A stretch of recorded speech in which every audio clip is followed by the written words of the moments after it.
It is a pleasure to extend cordial greetings to the Knights of Columbus. Who is not aware of your outstanding history of charitable endeavors carried out in fruitful and fraternal collaboration?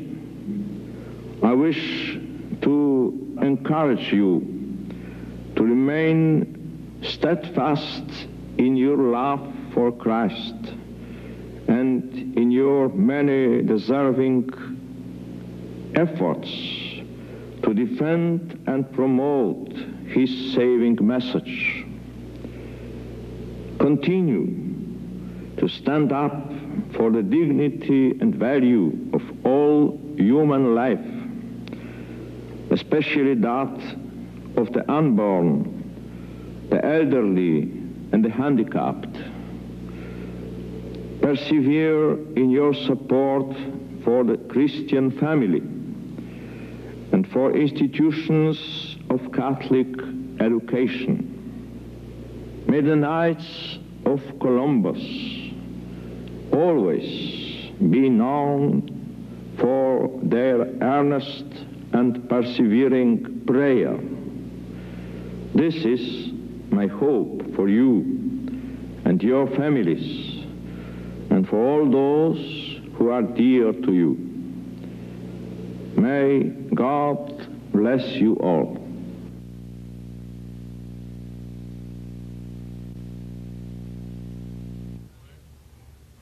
Welcome back. Olga, we had a little conversation in between here. I'd like to ask you a question. What happened the night before you had to tell St. Catherine's Church that you were ready to join the church? Well, I had 10 months of Old and New Testament teaching, and the night before, picture this, it was early spring, gorgeous blue cloudless sky, and another Protestant friend and I were coming from a beautiful Catholic service in Landover. And I told her, she was a Baptist, I said, you know, when Constantine in, I think, 312, saw a cross in the sky, and it said, under this cross, thou shalt conquer. I said, I feel very comfortable giving my yes or no tomorrow that I will definitely join the Catholic Church, but I would love a letter from the Lord, or a phone call tonight, or a fax to Fairfax. Just at that moment, I looked up in the sky, Mike, and I have never seen this in my entire life. One airplane contrail, absolutely perfectly straight white, and another airplane contrail absolutely crossed it at 90-degree angles. It was the most perfect cross in the sky. And I said, look, look! She looked up and we laughed for about 20 minutes. I almost drove into a guardrail. I could not believe it. I said, that is my under this cross thou shalt conquer. I said, that's my letter. That's my fax. That's right beautiful. There. Is that perfect? Yeah. So to me, that was just simply saying from Jesus, go ahead. What you're going to do tomorrow, say yes, is what I want you to do. So I understand then that you have had experiences in which the Lord really, you knew that the Lord or something. Absolutely. I've had that same experience yes, too. I think most Christians have. Yeah.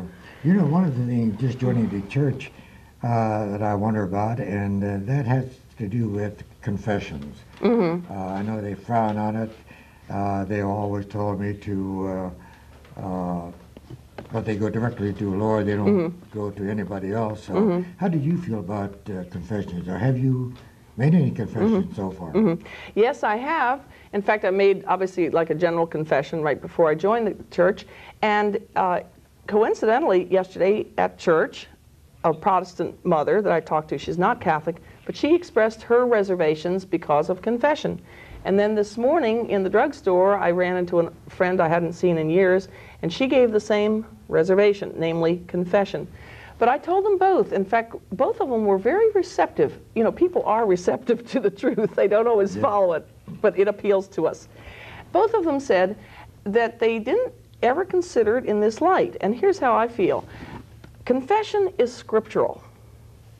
Confession to God, and that's the vertical relationship, and to man is the horizontal relationship.